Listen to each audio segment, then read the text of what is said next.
The conditionings that we have in the West are more psychological, and that's why you cannot find out what's wrong with you. The physical conditionings are not so dangerous. You can get over them or you can manage.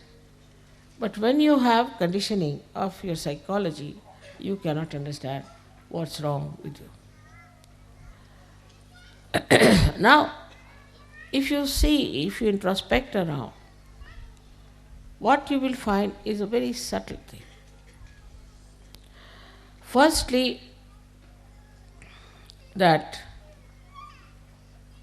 because of the wars, maybe, I don't know why, but everybody is afraid of everyone. Especially, I think, Freud. Because of Freud, even the mother is afraid of the child. And all these things to Indians are absolutely, they can't understand this.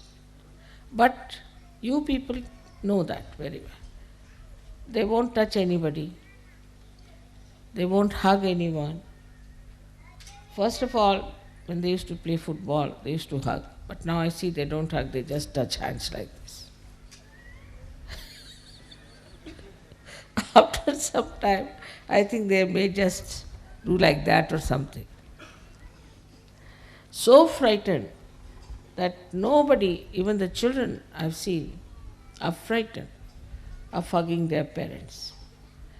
So the expression of love is not there. And when there is no expression, there is no love inside. And that's how it goes on drying up and drying up and drying up. There was a little girl in Sahaja Yoga, and I had some present for that child. She was quite young, must have been about 10 years of age. So I gave it to one Sahaja Yogi, Western Sahaja Yogi, that you go and give it to her and say that I have given. No, mother, I won't give. I said, why? She'll misunderstand me. I said, what will she misunderstand? It has gone so much into the heads of people. And this has created really the psychological insecurity within you. From very childhood, this insecurity has been working. And that's why you are frightened of each other. Even of your parents, of your brothers, your sisters. Psychologically, you are suffering. And when first I came to England, they used to say it is the insecurity. I said, what insecurity? The whole world is afraid of the Western world. And what are they suffering from insecurity? They have made everybody insecure all over the world. And why? What are they insecure? They are insecure within themselves, in their own society, in their own family, in their own groups. They are so much frightened of each other. So the first thing, you should be fearless. You are a Sahaja Yogi, you are no more immoral. Cannot be immoral. If all the time, if you start thinking that you are immoral, and if you do something it is immoral, and that you have to go and do some confession somewhere, then what is going to happen to you? What sort of a personality you will have?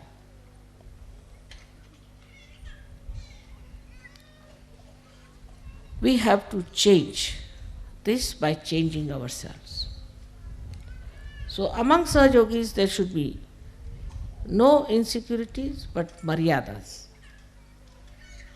You must know how to respect each other's privacy.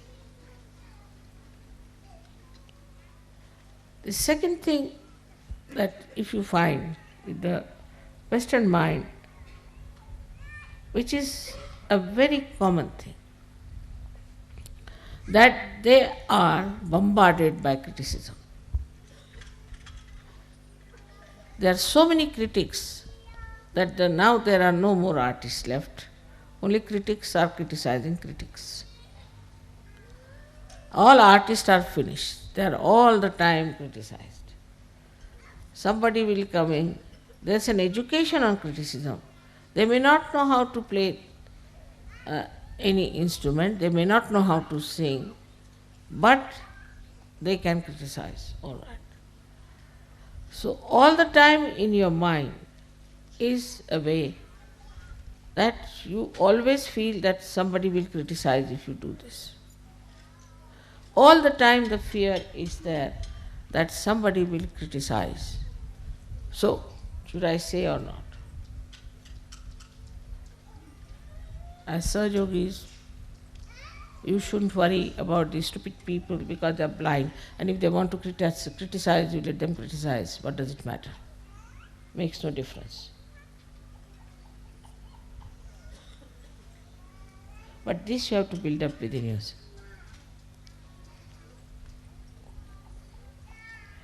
Now the third is even worse, which I don't know if you have noticed or not. I don't know how it has gone into the heads of the Western minds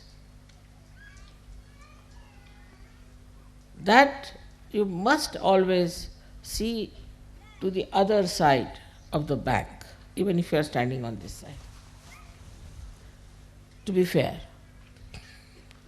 And never to say something that you are sure of. Like you ask anyone, how are you? He'll say. Always. Nobody will say, I'm perfectly all right.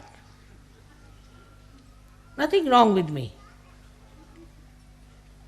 What's wrong? Perfectly all right. Thank you very much. But it is never. They are not sure of themselves all the time. It's shaking. And this shaking inside gives you a personality which can never progress.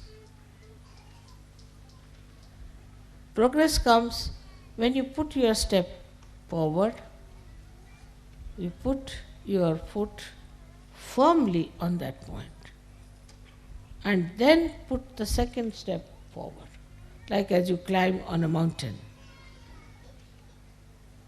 But in the first place, only if you are still thinking that it's halfway through, then how can you go further? You'll only move on two steps, this or that or this or that. This is another very big psychological detergent, I should call it, or detrimental thing for your progress. Now the third thing you have learnt, which is also third or fourth maybe, that you must argue out yourself. Like you have a problem. You'll come and tell me, Mother, this problem I have got. This is very common with everyone. I have this problem. I'll say, all right, this is the solution. Then you will come out, no, but in this will happen. Then you tell another solution. No, Mother, this can be this way. All right, you tell third solution. No, Mother, in this can happen. Tell fourth, this can happen. You are standing against yourself all the time. Then I have to say, this is your problem, not mine, and I am giving you the solutions, and if you want to solve your problem, better take a positive attitude. The brain is this way. In our Hindi language, it's called ulti khopdi. You are all the time arguing against yourself. So how can you progress? This is another great problem of the Western mind, that it doesn't try to face any problem as your own, but go on arguing with yourself like a lawyer. See, there are two lawyers, one yourself, another lawyer. Go on arguing. So is a double personality in the being. Is not a single personality. As I said, it is very, very psychological that people have to take to this kind of a turn suddenly without understanding how dangerous it is.